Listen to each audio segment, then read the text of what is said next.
All right then, gang. A very good morning if you're in Australia. A very good evening if you're in the UK. It's Andy here from the Silver Lining. I hope you are going well. This morning, I'll refer to it as this morning because I'm supposed to be in Australia still. This morning, I've got a guy who I've grown a bit of a connection with over the last few months, a year. We've both got a natural love for the craft of auctioneering. But aside from anything else, he's a director of an auctioneering firm and a really good guy, and very, very generous with his time, and well worth spending some time with. Justin Nickerson, how are you, man? Mate, well, Andy, how are you going? Yeah, good, mate. Good. Still heavily jet lagged. Only got here yesterday, so spent most of today sort of zedding and up and downing and whatnot. So I could be awake for the next like 7 hours. I'm not sure. It's like 11 at night. So, mate, thanks ever so much for coming on the show. For those of you that haven't watched The Silver Lining before, this is a show that was created to try and help people get through this corona cloud and see with a bit of perspective what could potentially come out the other end of this in a positive light. Obviously, it's a really hectic time for everyone, personally, professionally, you name it. It's all got thrown up in the air. But like I've said before in previous episodes, the world's going to keep turning around. So if we can try and help each other get through some of the stages of grief and over to the real positive side of things, then the world will be a better place. So, Nico, mate, you've had a bit of an interesting time, like me. Your core product in your business life is just being thrown to the lions to a degree, and you know, lots of stuff going on personally. But before we crack on and get into any detail, I always do a human first, professional second spiel. So, mate, give us the MO on who Justin Nickerson is, what you're about, where you're from, and just give us a bit of an MO. Well, Brisbane, born and bred. So born and bred Queenslander, up in the Great North here in Australia. Outside of what I do professionally, there's probably not a lot to tell. Married, to explain to you earlier, first child on the way in June, which is a great perspective giver at the moment, which is exciting. So just soaking up the last couple of months of uninterrupted sleep, really for the time being. Trying to put as much as we can in the bank. I'm not sure if it works that way, but I'm sure hoping. We have been renovating our house here, so that's been an exciting side project that we're doing as well at the moment. But I have been in the real estate industry for the better part of my life, or the better part of my adult life anyway, 14 years, and 10 of those as an auctioneer, now running an auctioneering business. So in between all that, keeps us nice and busy, and it keeps the wolves at the door for the time being. Good stuff. Are you guys looking to? Are you renovating that to stay? You're going to stay there? Oh, we'll probably stay here for a little while. I don't think it's going to be our forever home. I think we'll probably make it to one of the coasts, more likely the Sunshine Coast, I'd imagine. I grew up around the beach, love the beach, everything that goes with it, surfing. So the ideal place would be to end up probably on the Sunshine Coast. But I definitely think for the next little while, we'll be here in Brisbane. It makes sense for both of our careers to be based here. Also, my family's pretty close here, so free babysitting is pretty handy. So we want to tap into that as best we can. Mate, it's a prerequisite. It's absolutely a prerequisite. I mean, have you found out what you're having, or are you leaving it to chance? No, it's a surprise. So nice, we'll all be surprised. Nice.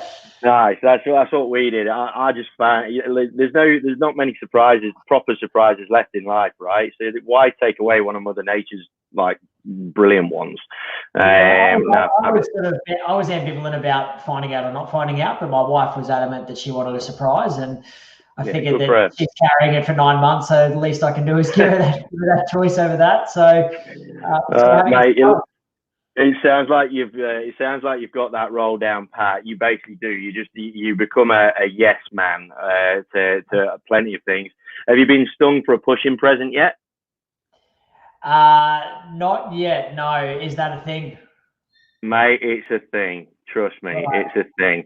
And if she doesn't mention it as a thing, you probably need to be aware of it, because at least a couple of her mates will wind her up about it. No doubt. In my mind.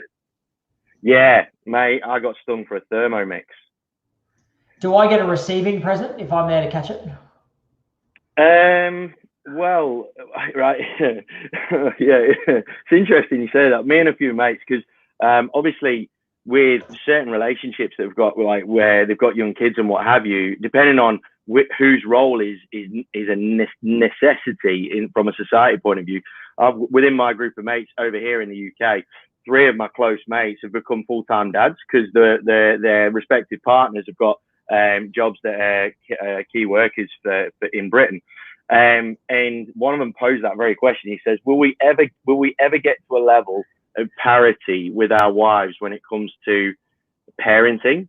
And they sort of looked to me because I'm the one with the oldest kids. And I said, guys, at the end of the day, as soon as you get close to parity, the birth card will come out. And as predictable as it is, there's nothing you can do about it. So, mate, don't expect a present really of any description. I think the job of creating said life was your present, I reckon. And just be happy with that, all right? I reckon, mate. Fair enough, man. I can settle for that. Right, now, so, mate, I really wanted to have a chat to you about the disruption that this cloud has created within your business and my business. Obviously, auctioneering deemed as a non-essential service, public crowds and so on and so forth. Clearly not a good idea right now. And just for those of you that don't know, how long ago was it when Scott Morrison said? Was it 2.5 weeks ago or so? Is it that? It feels like a year, but I think it was a Tuesday night.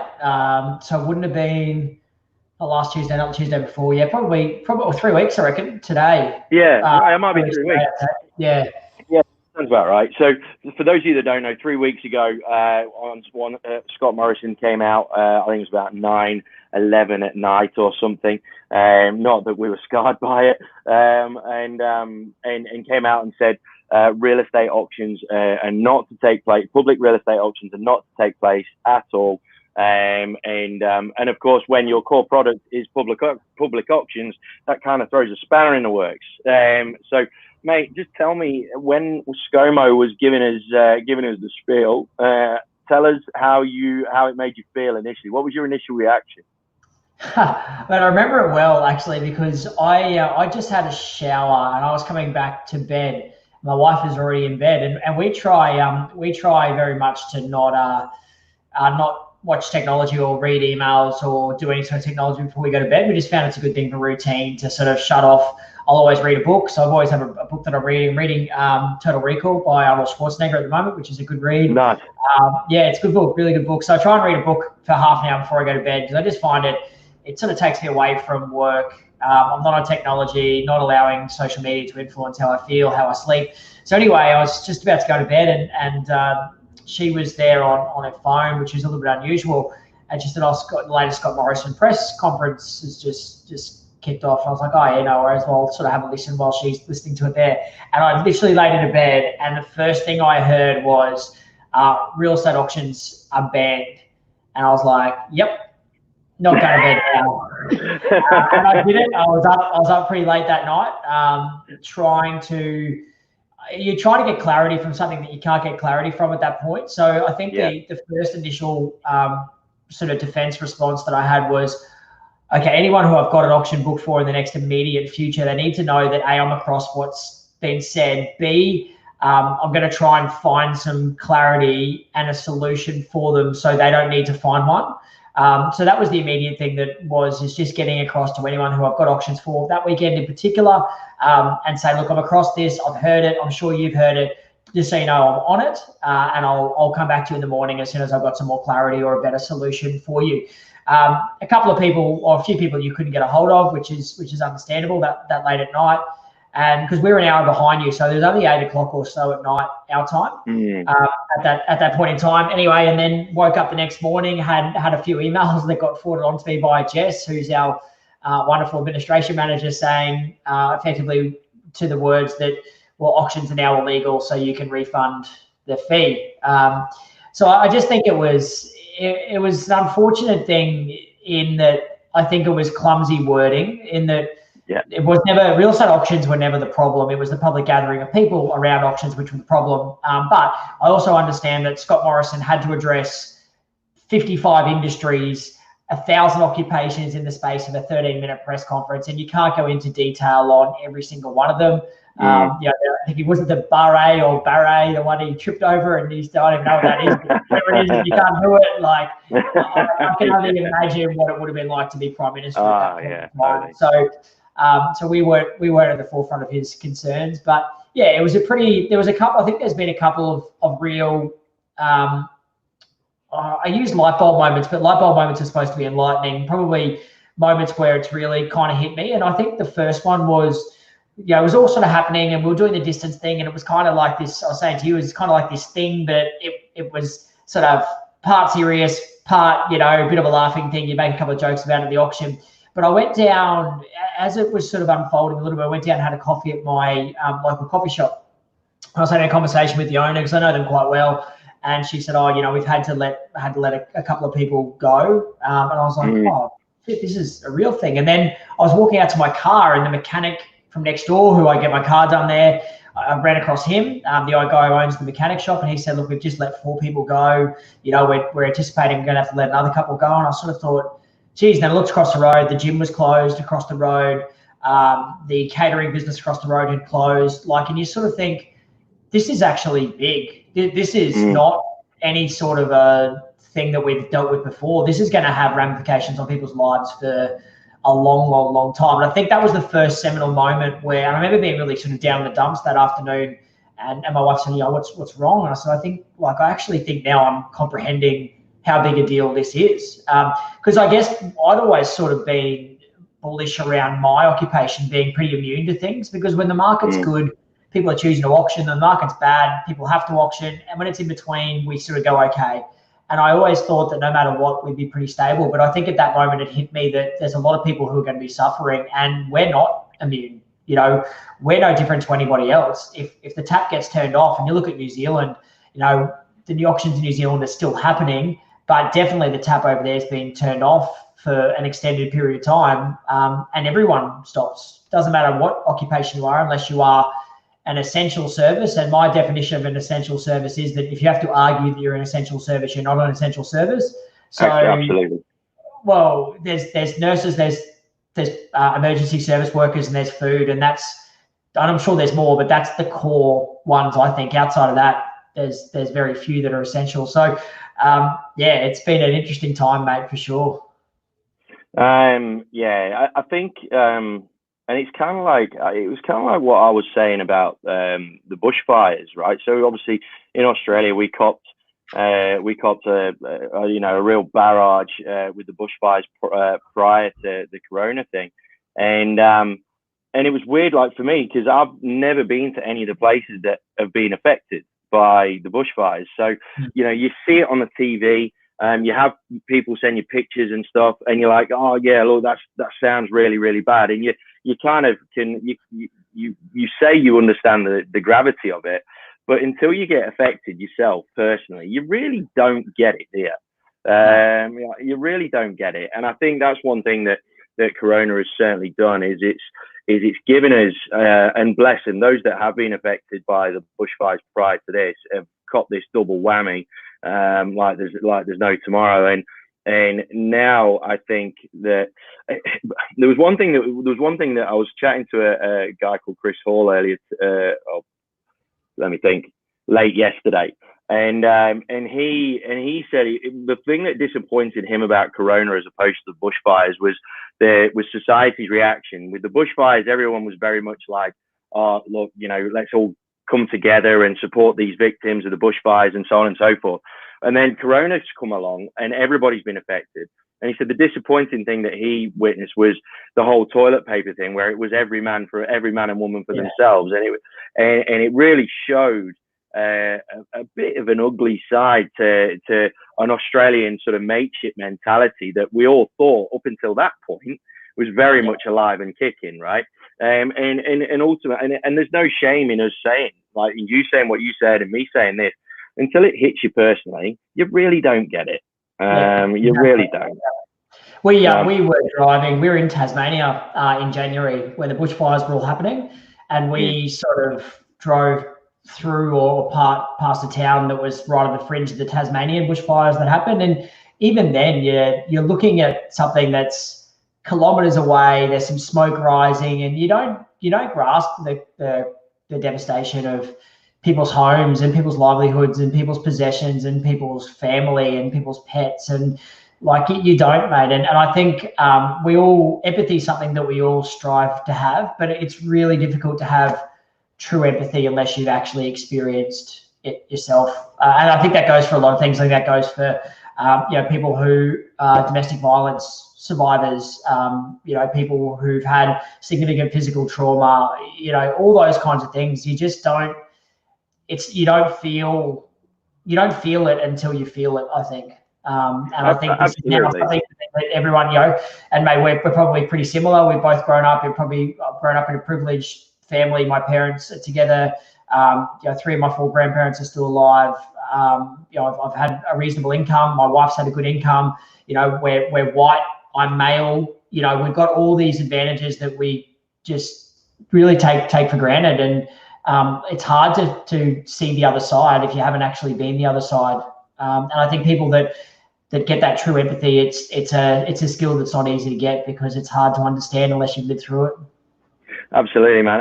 When I was a listing agent, that was one thing that I was quite clear about with potential clients. So say, for example, if they're going through a divorce, I've never been through a divorce, touch wood. I won't have to go through one. Bliss, if you're watching. Yeah. And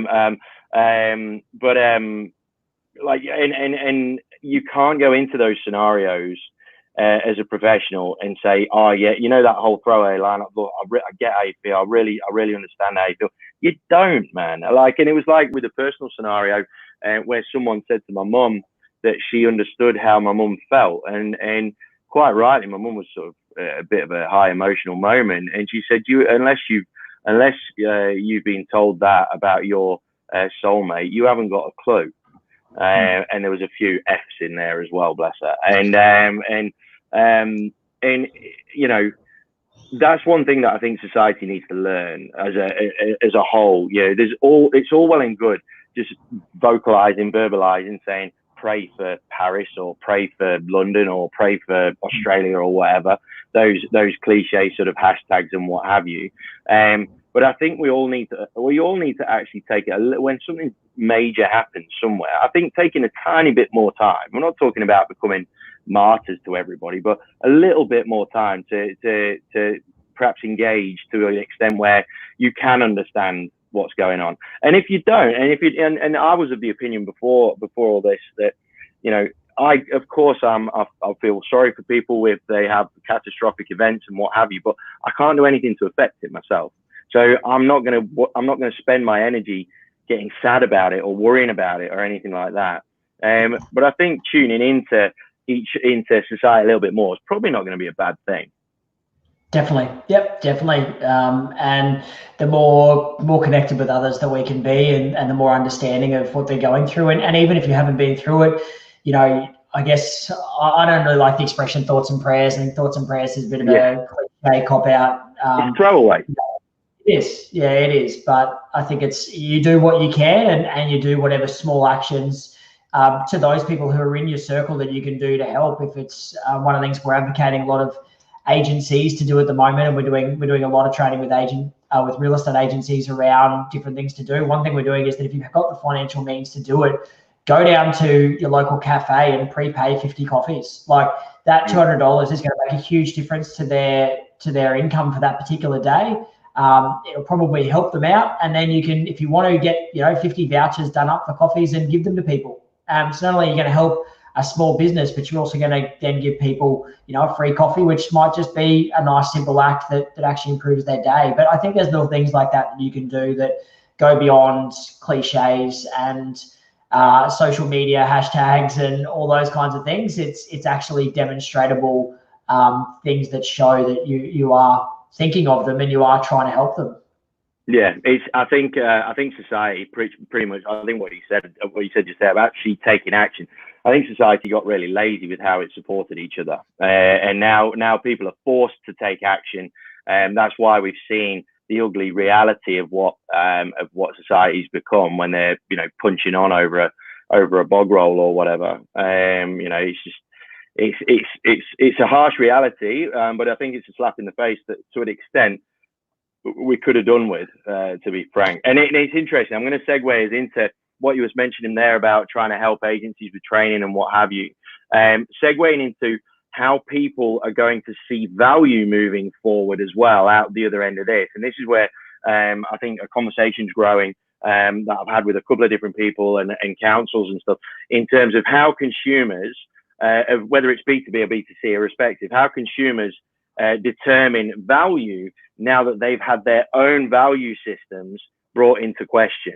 So everybody's been talking about, I say everybody, I've had some conversations where I want to see if you're taking this, where up until, all this happened in a lot of service industries, if not all of them, convenience and speed and what have you were very much at the forefront of most people's minds, and making sure that as long as the outcome was got, that was really all that mattered. Now I've found through tradies, actually a bit more than anywhere else, that they've found it really surprising how much people have been valuing their service. Like, I had my cousin who lays floors. He was saying to me yesterday, back when I come back from the airport, that he just couldn't believe that he was getting paid really quickly, because the owners of this place where he was laying some flooring down for a temporary hospital, they were happy to turn up and saw it and were like, we're really happy with the job and the effort that they put in. He goes, mate, I'm going to be paying you straight away. And literally, by the time he got to his car, they got paid. And what I wanted to ask you, obviously you being in an auctioneering firm, running very much a service-based product, and I know that you offer plenty of value anyway, but within the real estate space, how do you think that service value is going to be held, and how do you think people in the real estate space can actually have that to their benefit moving forward? That's a tough question, mate. I can only talk from, I guess, our experience and what we'd anticipate. I think I think that people are going to continue to value. I think you're right about valuing service, and we've always said that we are a service industry, and service needs to be the primary focus of what we do. I just think there's going to be wider ramifications. I just think I actually think people are going to be more likely to go local again rather than shop around for the best price. I think people are going to be trying to reward those that are inside their local community. That's one thing I think will happen on a wider level. From a real estate perspective, I think that we're going to find that technology is going to become a larger part of what we do. And I think I was saying to someone yesterday that we're all kind of going to get dragged into the 21st century with technology, whether we like it or not. We did yesterday, we did training sessions. I can't remember how many, maybe 7 training sessions for companies. We're going to have another 9 on today, which wouldn't have been feasible to do. But we're talking to one of the companies, and we had a sales meeting with one of the companies. We spoke at a sales meeting that one of the companies had, and there's 16 people online that you can then get on there. You can talk to them. The minute you're finished, you're off, and you can do something else again. And I actually think that's going to be the major impact that people will find. Is I reckon businesses will become more flexible with how people work, particularly working from home, because there'll be more people that are set up to work from home, and there'll also be a larger degree of trust of what people do from home because they've been working from home now and they've still been productive. So I think we'll find that a lot more people are more agile in their working environments. And from a real estate point of view, I think you'll have more people exploring opportunities to work from home, which means there'll be more opportunities for us as a service provider to those people to be doing stuff online rather than in person. And if that flows on a larger scale, I think what we'll find as auctioneers, Andy, is that probably the tyranny of distance in a little way will get removed. There's no reason why right now I couldn't call auctions in Sydney this afternoon online, because that's the way that they're happening anyway. So I think you'll find more of that flow-on effect will probably happen as well. But then you don't know when this all passes, and it will pass, when it passes, whether people are going to have an appetite to do the things that they've had taken away from them. Are they going to have a real appetite to go back and see auctions because they haven't had the opportunity to see them? The Broncos always sell out their stadiums, but the AFL and the NRL are going to have record crowds because people have now had that thing that they're taken for granted snatched away from them, and now it's back on their plate. And now they actually realise, hey, I love going to the footy, and I only realised how much I love going to the footy when I couldn't do it anymore.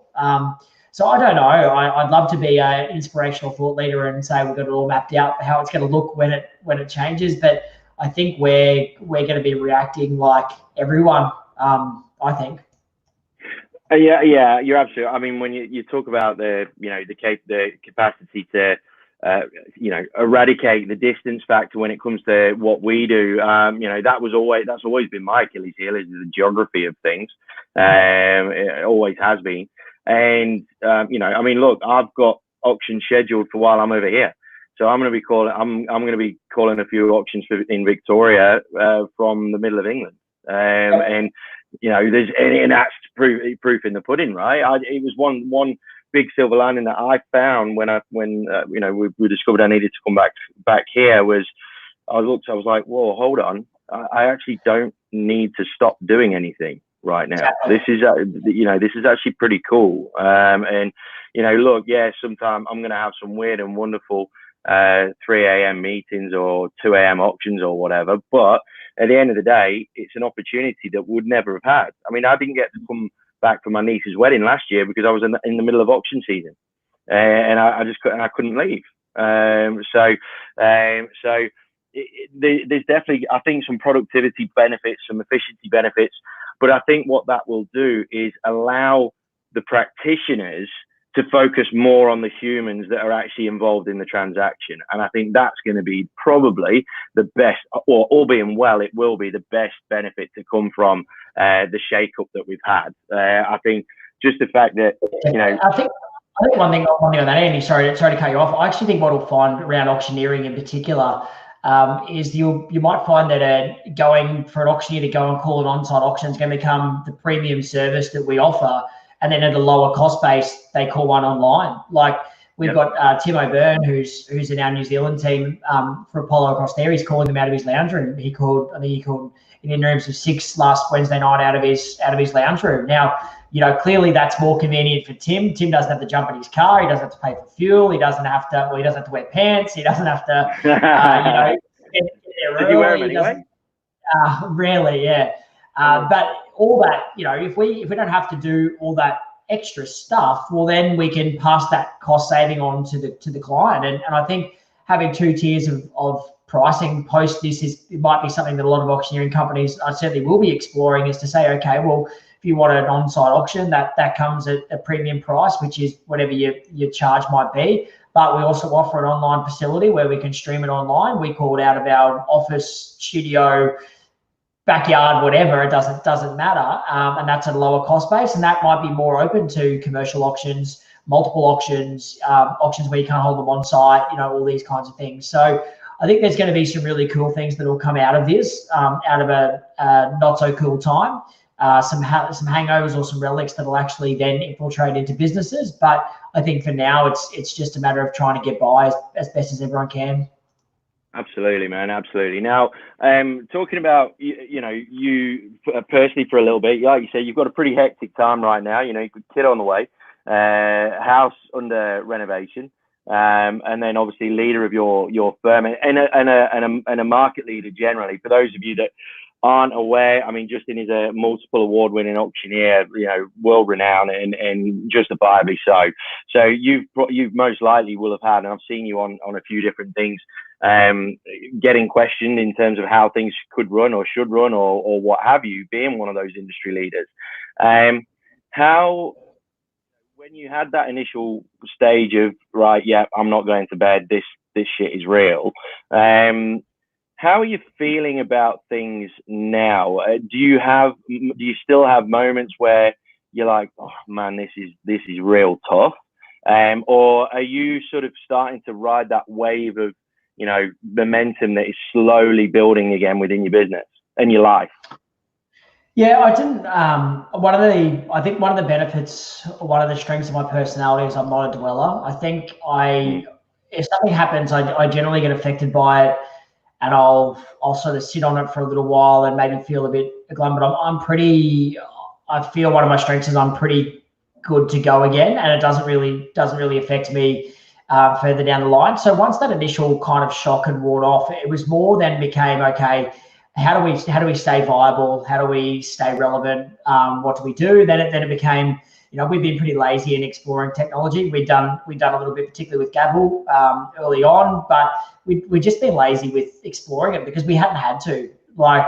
Yeah, it was a cool thing, and we'd sort of explore it, and when the time came, but then the time became now, and it probably highlighted how lazy we'd been to not full plan. And not that you could full plan for a situation like this, but no. I think we should have explored it earlier than we did. So I think the focus for me became, okay, this is a new challenge that our business is going to face.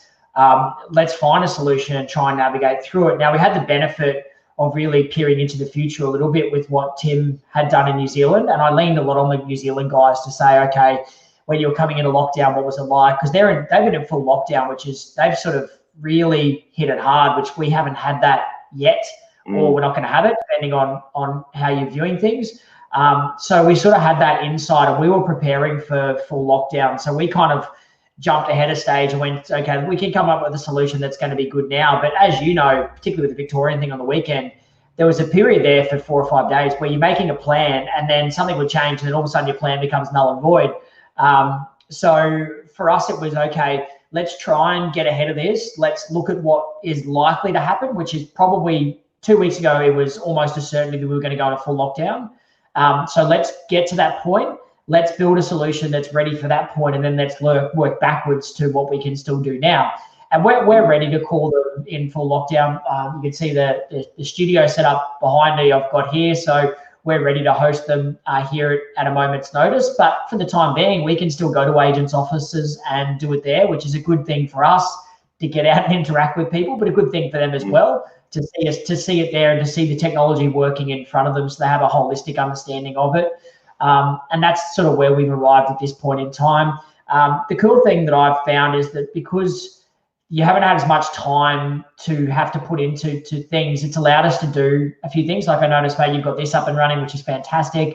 I've launched a launch podcast, which I've been pondering on for 2 years. I've had all the equipment there for probably 6 months that we bought, ready to do it. And it became one of those things that's like, I don't have time. And now I've got time, and we launched it. I keep using the word launch, which I shouldn't. We pushed it out there, and we recorded 4 episodes last week, which was sort of staggering the releases of. So that's been something I really enjoyed, but also trying to provide value to our community. And we preach to real estate agents all the time.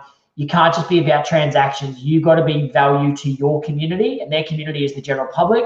It's the same for us. If we are only interested in agents when they're ready to book us for an auction, then we're being hypocritical in the way we're approaching things. So the value that I can bring to the community at the moment is giving them free training around what we're seeing at the moment, and trying to interview or be online with people who are in the industry who can then pass on that knowledge. And that's been the two tiers that we're trying to attack it from at the moment. Yeah, no, you're absolutely spot on. At the end of the day, we do need to be there for them.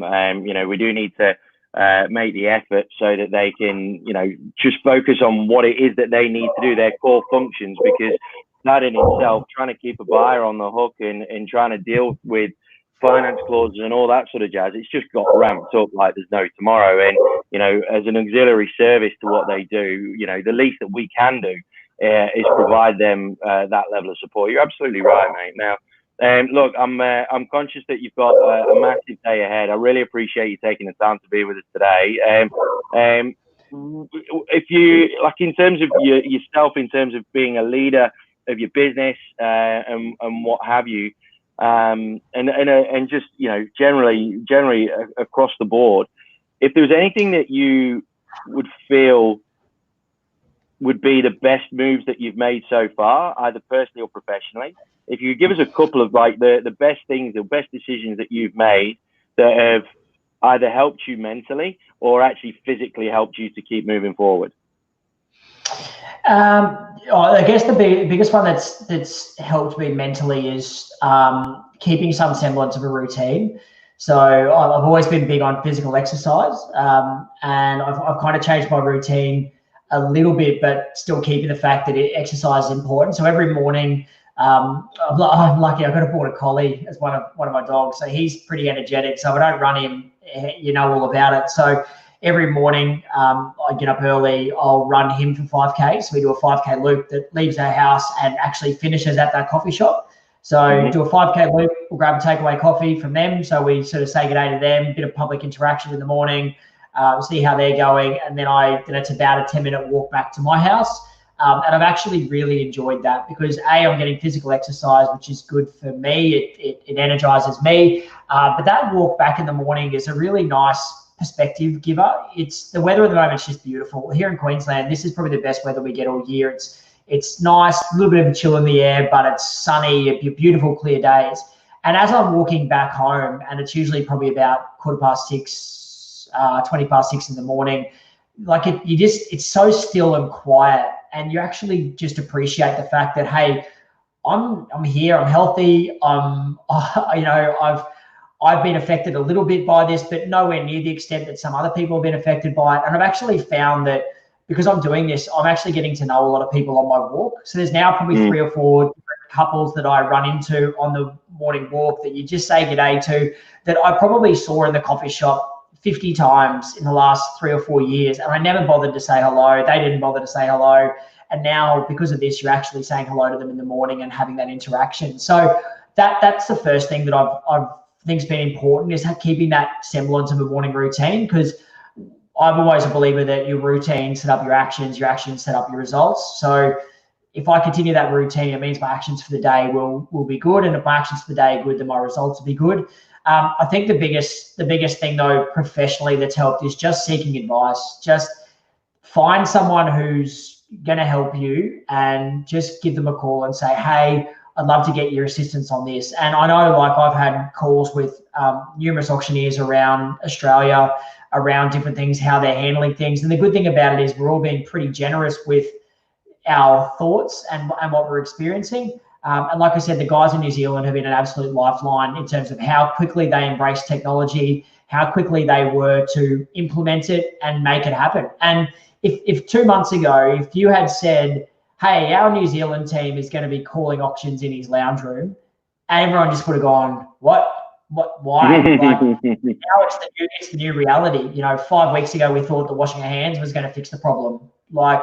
So I think that's been a big thing for us, is having them to call upon. So just find someone who can help you, find someone who's going through a similar challenge, and reach out to them and say, hey, I'd love to share some ideas with you, and you share some ideas with me, and by the end of the phone call, we'll both have a better solution.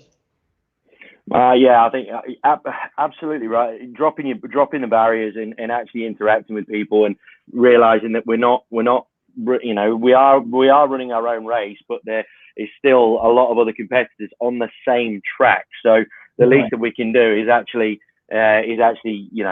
reach out to each other and say, hey, what are you doing? This is what I'm doing. I mean, I've got a few people down in Victoria that we do that with.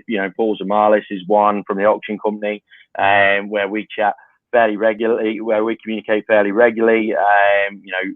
Hazza, Lee, and a few of the other guys.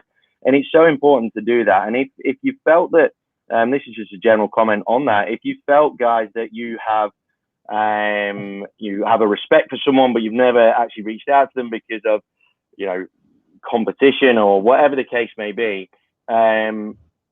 reach out to them. Like I said this in another episode, that if there was ever a time where you could message someone that you've really respected, admired, or whatever the case may be, and actually have a chance of them returning that message, it's going to be now. Like, it's going to be now. So, and I think what you mentioned before about people valuing human connection to a greater extent by what you said around, you saying hello to people that you've seen heaps. Kylie Charlton said exactly the same thing. She does her beach walk down on Bayside, and all of a sudden, one of her big tips was just say hello to people. Like the reminder that we're all here, we're all still alive, we're all we're privileged to be living where we are, and what have you. That is no small thing, and I think just saying hello to people it just helps everyone to stay very mindful of that. So wonderful last tip there, man. Look, thanks ever so much for your time. I really appreciate it, mate. Some absolute gold there, and thanks for your transparency. Because ultimately, people like yourself, especially in the real estate space, they see high achievers like yourself and think that you're like Teflon, right? That nothing sticks. But ultimately, we all cop it. It's just how it gets dealt with after the event. I think you're a very measured guy. So it's really cool to see the leaders stepping up. And you're definitely one of those, man. So thanks ever so much. You enjoy the rest of your day. Enjoy your training sessions as well. And and look, take care up there. Take care of that bun in the oven, and we'll talk to you soon. Appreciate it, mate. All the best. Hey, go well. Take care. Yeah.